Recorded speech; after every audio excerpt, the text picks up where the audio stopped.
আসসালামু আলাইকুম বন্ধুরা।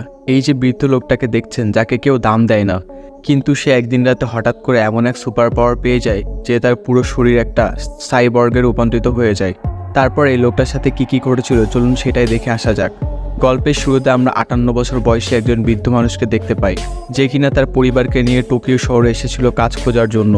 আসলে এই লোকটা তার পরিবারকে ভালো রাখার জন্য সব রকমের চেষ্টা করে যাচ্ছিল, কিন্তু ইনু নামের এই লোকটার আশেপাশে থাকা লোকজনেরা কেউই তাকে দামে দিত না। এমনকি সে যে চাকরিটা জুটিয়েছিল সেখানেও তার সহকর্মীরা তার সাথে একটা পশুর মতো আচরণ করত। অফিসের বসের এত কথাবার্তা শুনে সে যখন বাড়িতে আসতো তখন তার কষ্ট শেষ হতো না, কারণ তার বাড়ির লোকজনেরাও তাকে সম্মান করতো না, এমনকি কেউ ভালোবাসতো না। একদিন রাতে ইনু তার বাড়ির বারান্দায় বসে নিজের ব্যর্থ জীবনের ব্যাপারে চিন্তা করছিল, আর ঠিক তখনই একটা কিউট কুকুর তার দরজার সামনে চলে আসে। যে কুকুরটার গলায় একটা কাগজ বেঁধে রাখা হয়েছিল, যে কাগজটা লেখা ছিল যে এই কুকুরের নাম হলো হানাকু। কুকুরের মালিক আরও লিখেছিল যে এই কুকুরটা যে পাবে তিনি যেন কুকুরটা একটু যত্ন করে রাখে। চিঠিটা পড়া শেষ হতে না হতে ঘরের ভেতর থেকে ইনুর স্ত্রী জেনি বেরিয়ে আসে, আর তিনি ইনুকে দ্রুত এই কুকুরটাকে বাড়ি থেকে বের করে দিতে বলে।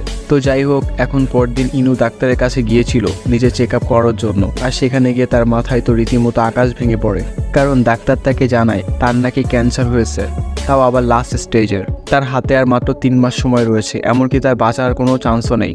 এমন একটা দুঃসংবাদ শুনে মন খারাপ করে রাতের বেলা ডিনার টেবিলে বসে ইনু তার পরিবারকে নিজের অসুখের ব্যাপারে জানিয়ে দেয়, কিন্তু অদ্ভুতভাবে তার পরিবার তার কোনো কথাতে কান তো দেয়ই না, উল্টো তাকে নিয়ে বিভিন্ন অভিযোগ করতে থাকে, যেমন সে ঠিকমতো তাদের টাকা পয়সা দিতে পারে না, ঠিকমতো বাজার করে দিতে পারে না ইত্যাদি। বেচারা ইনুর প্রচণ্ড মন খারাপ হয়ে যায়।